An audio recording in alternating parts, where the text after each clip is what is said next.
Hello all welcome back to SSSvini&Vanshika cooking and tip channel. ఈరోజు ఈ video చూస్తున్న ఎవరైనా సరే పెళ్లి రోజు పుట్టినరోజు జరుపుకుంటున్నారా వాళ్ళందరికీ కూడా heartfully congratulations and many more happy returns of the day అండి. ఇలాంటి పెళ్లి రోజులు పుట్టినరోజులు ఎన్నో జరుపుకొని హార్ట్ఫుల్గా అయితే కోరుకుంటున్నాను. స్కిప్ చేయకుండా చూడడానికి అయితే ట్రై చేయండి.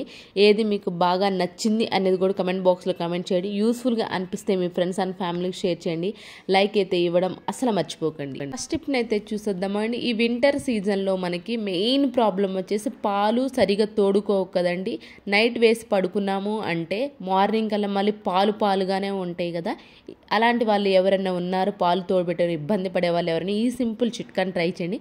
మీకు ఖచ్చితంగా మార్నింగ్ లేచేసరికి గడ్డ పెరుగు రెడీగా ఉంటుందండి. దానికోసం ఇలాంటి పప్పు డబ్బాలు ఉంటాయి కదండి, స్టీల్ పప్పు డబ్బా తీసుకోండి. లేదు అంటారా, స్టీల్ బాక్సెస్ ఉంటాయి కదా, ఏదైనా సరే క్యాప్ అనేది క్లోజ్డ్లో ఉండేది తీసుకోండి. మనం మామూలు ప్లేట్ పెట్టామనుకోండి సరిగా తోడుకోదండి. అలా కాకుండా క్లోజ్డ్లో ఇదిలా క్యాప్ కానీ పెట్టేది ఉంది అనుకోండి, పప్పు డబ్బా కానివ్వండి స్టీల్ బాక్స్ కానీ క్లోజ్డ్లో ఉంటుంది కాబట్టి త్వరగా అయితే తోడుకోవడానికి ఛాన్సెస్ ఉంటుంది. అండ్ నెక్స్ట్ వచ్చేసేసి పాలుకి మనం ఎప్పుడైనా గోరువెచ్చలు అయితే చేసేసుకోండి. మరీ చల్లారిపోయిందా కదా, కొంచెం గోరువెచ్చలు అయితే చేసేసుకోండి. పాలు తోడు పెట్టే అప్పుడు కూడా డైరెక్ట్గా పెరుగు దానిలో వేయకుండా కొంచెం పాలు మిక్స్ చేసి కనుక వేసేసారనుకోండి, మనకు త్వరగా ఇవన్నీ టిప్స్ కూడా పాలు త్వరగా తోడుకోవడానికి ఛాన్సెస్ అయితే ఉంటాయండి. పప్పు డబ్బాలో నేనైతే పెట్టేసిన తర్వాత పెరుగు కూడా వేసేసాను కదా తోడు. తర్వాత పప్పు డబ్బాని తడి ఉంటుంది కాబట్టి కొంచెం అంతా తుడుచుకుంటున్నానండి. ఎందుకంటే నేనైతే ఇక్కడ రైస్ డబ్బాలో పెడుతున్నానండి. కొంతమంది బియ్యపు డ్రమ్ములు వాడుతూ ఉంటారు, ఆ బియ్యపు డ్రమ్ములు కూడా పెట్టేసుకోవచ్చు అండి. కానీ నీట్గా తుడుచుకొని తడి అనేది లేకుండా తుడుచుకొని పెట్టుకున్నారనుకోండి బియ్యం అనేవి కూడా పాడవ్వండి. నెక్స్ట్ డే మార్నింగ్ అలా గడ్డ పెరుగు రెడీ అయిపోయింది చూసారా. ఈ సింపుల్ చిట్కాలు ఈ వింటర్ సీజన్కి ఫాలో అవ్వండి, మీ గడ్డ పెరుగు అయితే రెడీ అయిపోతుంది. ఐ హోప్ ఈ టిప్ అయితే నచ్చిందని అనుకుంటున్నానండి. నచ్చితే కనుక మీ ఫ్రెండ్స్ అండ్ ఫ్యామిలీ షేర్ చేయండి. అండ్ నెక్స్ట్ టిప్ వచ్చేసి బేబీ వైప్స్ ప్యాకెట్ కొంటూ ఉంటాం కదా, ఇలాంటి పెద్ద ప్యాకెట్ కొన్నాము అనుకోండి ఓపెన్ క్లోజ్ చేసుకోవడానికి ఈజీగా ఉంటుందండి బాక్స్. అదే చిన్న ప్యాకెట్స్ ఉంటాయి కదండి, ఓన్లీ దానికి ఏంటి అంటే మధ్యలో ఉన్న ఆ కవర్ మాత్రమే వస్తుంది కదా, అవి మనం ఓపెన్ చేసి క్లోజ్ చేసాము అనుకోండి ఆ కవర్ అనేది పోతుంది. కొన్నిసార్లు వెట్ వైప్స్ మొత్తం డ్రై వైప్స్ అయిపోతూ ఉంటాయి కదండి. మనం తీసిన ప్రతిసారి కూడా ఆ కవర్ అనేది పోకుండా ఉండాలి అని అంటే ఇలా యూజ్ రబ్బర్ బ్యాండ్ కనుక మధ్యలో అడ్డుగా పెట్టేసాము అనుకోండి, ఆ ఓపెన్ క్లోజ్ చేసిన ప్రతిసారి కూడా అది అడ్డుగా ఉంటుంది కాబట్టి ఆ కవర్ అనేది పోనే పోదు, మనకు వెట్ వైప్స్ సేమ్ వెట్గా అయితే ఉంటాయి. ఇది సింపుల్ చిట్కానండి, కానీ ఇది ప్రాబ్లం ఫేస్ చేసే వాళ్ళకైతే అర్థమవుతుంది. ఈ టిప్ అనేది చాలా బాగా అయితే వర్క్ అవుతుంది. ఈ టిప్ ట్రై చేయండి ఒకసారి. ఈ టిప్ కనుక నచ్చితే కనుక ప్లీజ్ పక్కన బెల్ సింబల్ అయితే యాక్టివేషన్లో ఉంచుకోండి. నెక్స్ట్ టిప్ వచ్చేసి గ్లాస్ బాటిల్స్ ఒకే కవర్లో తీసుకెళ్తున్నాం, ఒకదానికి టచ్ పగిలే ఛాన్సెస్ అయితే ఉంటాయి కదండి. అలా పగలకుండా ఉండాలి, ఒకే కవర్లో తీసుకెళ్ళాలి. ఇన్ కేసు ఇప్పుడు దీపావళి కాబట్టి ఎవరికైనా బయటికి ఎవరైనా రిలేటివ్స్ తీసుకెళ్ళాలనుకున్నా లేదంటే లగేజ్లో పెట్టుకోవాలనుకుంటున్నా కానీ బయటికి వెళ్ళేటప్పుడు టూర్స్కి ఒకే కవర్లో పెట్టుకోవాలి అనుకుంటే మాత్రం 2 బాటిల్స్ ఇలా కనుక ఒక కవర్ని తిప్పేసేసి ఆ తర్వాత వేరే బాటిల్ కనుక పెట్టేసామనుకోండి ఒకదానికి టచ్ అవ్వకుండా ఉంటుందండి. అండ్ అలానే ఒకే కవర్లో 2 అయితే ఫిట్ అయిపోతాయి. ఐ హోప్ ఇది కూడా నచ్చిందని. నచ్చితంగా ప్లీజ్ లైక్ ఇవ్వండి.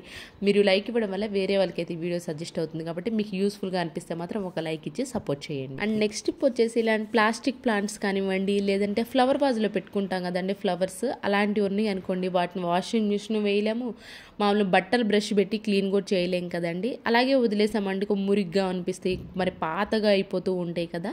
మనం తీసుకొచ్చుకుందే డెకరేటివ్ ఐటెం కోసం కదా, ఇలా కనుక వదిలేసామంటే ఆ డెకరేటివ్ అయితే మొత్తం దుమ్ము పడిపోయి చూడడానికి చాలా చండాలం కనిపిస్తూ ఉంటుంది కదండి. అలాంటప్పుడు కొంచెం వాటర్లో నార్మల్ వాటర్ కూల్ వాటర్లో కొంచెం కనుక మీరు షాంపూ వేసేసి ఒక అరగంట పాటు నానపెట్టేసిన తర్వాత టూత్ బ్రష్ ఉంటుంది కదండి, ఈ బ్రష్తో కనుక క్లీన్ చేసాము అనుకోండి దుమ్ము మొత్తం దానిలో ఉన్న మట్టి మొత్తం ఈజీగా పోతుందండి. అలానే సేమ్ మనం కొత్త వాటిలో తీసుకొచ్చినప్పుడు ఎంత అట్రాక్షన్గా అయితే ఉంటే సేమ్ ఆ గ్రీన్ అలానే ఉంటుంది. ఐ హోప్ ఈ టిప్ కూడా నచ్చిందని అనుకున్నాను. నచ్చితే కనుక మీకు ఏది బాగా నచ్చింది అనేది కూడా కమెంట్ బాక్స్లో కమెంట్ చేయండి. అండ్ నెక్స్ట్ టిప్ వచ్చేసేసి మనం ఎండుమిర్చి వాడుతూ ఉంటాం కదండి, ఎండుమిర్చి అంతా అయిపోయిన తర్వాత అడుగుని ఇలాగ చిన్న ఫ్లేక్స్ ఉంటాయి, అలాగే తొడుములు కూడా ఉంటాయి కదండి. వీటిని ఏంటి అనవసరం అని చెప్పేసి పడేయకుండా అవి మిగిలిపోయినప్పుడు ఇలా ఒక కవర్లో ఇచ్చి ప్యాకెట్ లాగా కట్టేసేసి మన పచ్చిశనగపప్పు కానివ్వండి కందిపప్పు కానివ్వండి లేదా మినపప్పు కానీ ఏమైనా త్వరగా పురుగు పట్టేస్తే ఏమైనా ఉన్నాయి అనుకోండి ఎక్కువ క్వాంటిటీలో తెచ్చుకున్నారనుకోండి ఇలా కనుక కట్టి దానిలో కనుక పెట్టేశారనుకోండి ఈ ఎండుమిర్చి ఘాటికి ఆ పురుగు అనేది రాకుండా ఉంటుంది. ఐ హోప్ ఇది కూడా నచ్చిందని అనుకుంటా. ఇలాంటి టిప్స్ బోల్డ్ ఉండేవి మన ఛానల్లో. అనవసరమైన దాన్ని ఎలా ఉపయోగించుకోవాలి, మన డబ్బును ఎలా సేవ్ చేసుకోవాలి, మన పనులు సులువుగా ఎలా చేసుకోవాలని ప్లీజ్ ప్రీవియస్ వీడియోస్లోకి వెళ్ళి చూసి మీకు నచ్చితేనే సబ్స్క్రైబ్ చేసుకోండి. నెక్స్ట్ టిప్ వచ్చేసి ఈ దీపావళికి కానీ కార్తీక మాసంలో కానీ ప్రతి ఒక్కళ్ళు అనేక రకమైన దీపాలు అయితే వెలిగించుకుంటూ ఉంటారు కదండి. అయితే మన ఛానల్లో కూడా పెరుగుతోటి దీపం ఎలా వెలిగించాలి, అలాగే అల్యూమినియం ఫాయిల్ తోటి దీపాలు ఎలా వెలిగించి చాలా యూస్ఫుల్ టిప్స్ అయితే ఒకసారి ప్రీవియస్ వీడియోస్లో వెళ్ళండి. అయితే ఈరోజు నేను చెప్పబోయే దీపం ఏంటంటే వాటర్ తోటి ఎలా వెలిగించాలి అని. వాటర్ ఒక గాజు గ్లాస్ అయితే తీసుకోండి, వాటర్ పోసేసానండి. నేను ఇక్కడ స్ప్రైట్ బాటిల్ని అయితే కట్ చేశాను. లేదు అంటారు మీరు వాటర్ బాటిల్ ఉంటుంది కదా, వాటర్ బాటిల్ని కొంచెం కట్ చేసేసి ఇలా ఫోల్డ్ చేసుకుని మధ్యలో కట్ చేయండి. నాకు ఇక్కడ వాటర్ బాటిల్ అవైలబుల్ లేదు కాబట్టి నేను స్ప్రైట్ బాటిల్ని అయితే కట్ చేశాను. మీరు ఖచ్చితంగా వాటర్ బాటిల్ని తీసుకోండి. మధ్యలోకి ఇలా కట్ చేసుకున్న తర్వాత ఒత్తు ఉంటుంది కదా, ఒత్తుని కూడా తీసుకొని కొంచెం అయితే కట్ చేసుకునండి. మనం ఇందాక స్ప్రైట్ బాటిల్ దాన్ని మధ్యలో కట్ చేసేసాం కదా, ఆ మధ్యలో ఈ ఒత్తి కనుక పెట్టేసేసి కొంచెం ముందు కొనే ఏదైతే ఉంటుందో ఒత్తికి ఆ ముందు కొంచెం ఆయిల్ అయితే అప్లై చేసేసేయండి. తర్వాత చూసారా నేను ఇక్కడ ఎంత ఆయిల్ వేస్తున్నానో, చాలా కొంచెం అంటే కొంచెం ఆయిల్ దీపాన్ని అయితే వెలిగించుకోవచ్చు అండి. ఆ ఆయిల్ పైన వాటర్లో అటు ఇటు కూడా వెళ్ళదండి. ఆయిల్ పైన మనం ఏదైతే బాటిల్ కట్ చేసామో ఒత్తి ఏదైతే పెట్టామో ఆ ఒత్తిని ఆ ఆయిల్ పైన పెట్టేసేసి వెలిగించామో అనుకోండి, మనకి దీపం అనేది రెడీ అయిపోతుంది. ఈ దీపావళికి ఈ టిప్ ట్రై చేయండి, మీకు ఖచ్చితంగా వర్క్ అవుతుంది. అట్ ద సేమ్ టైం తక్కువ ఆయిల్ తోటి దీపాన్ని అయితే వెలిగించడం వల్ల అయితే అవుతుంది. ఐ హోప్ ఈ టిప్ కూడా నచ్చిందని అనుకుంటున్నాను. నెక్స్ట్ టిప్ వచ్చేసి క్యాండిల్స్ ఎవరైనా వెలిగించుకునే వాళ్ళు ఉన్నారనుకోండి, డైరెక్ట్ కింద కనుక పెట్టేసామనుకో ఆ మైనం అనేది పడుతుంది కదండి. మన క్యాండిల్స్ వెలిగించాలి, కింద అనేది మైనం పడకుండా ఉండాలంటే ఇలా క్యాప్స్ ఉంటాయి కదండి, వాటర్ క్యాన్ ట్యాప్స్. ఆ క్యాప్స్లో కొంచెం వాటర్ బేసెస్కి మన క్యాండిల్ కనుక పెట్టాము అనుకోండి, ఆ పెట్టడం వల్ల ఏంటి అంటే మైనం ఏదైనా ఆ బాటిల్ క్యాప్లోనే ఉండిపోతుందండి. అట్ ద సేమ్ టైం ఇది ప్లాస్టిక్ కాబట్టి అడుగు వచ్చేసరికి కరుగుతుందేమో ప్లాస్టిక్ అని భయపడడానికి అవసరమే లేకుండా వాటర్ పోసాం కాబట్టి చివరికి వచ్చేసరికి క్యాండిల్ కూడా వాటర్కి ఆరిపోతుంది. ఐ హోప్ టిప్ కూడా నచ్చిందండి. అండ్ ఈరోజు ట్రిక్స్ యూస్ఫుల్గా అనిపిస్తే మాత్రం ఈ టిప్స్ అన్ని ఒకసారి ట్రై చేయండి. ఏది మీకు బాగా నచ్చింది అనేది కామెంట్ బాక్స్లో కామెంట్ చేయండి. యూస్ఫుల్గా అనిపిస్తే మాత్రం మీ ఫ్రెండ్స్ అండ్ ఫ్యామిలీకి షేర్ చేయండి. లైక్ అయితే ఇవ్వడం అసలు మర్చిపోకండి. రేపటి వీడియోలో మంచి టిప్స్తో మళ్ళీ మీ ముందుకు వస్తాను. అంతవరకు మీ అందరూ హ్యాపీగా హార్ట్ఫుల్గా అయితే కోరుకున్నాను. Thank you so much for your watching.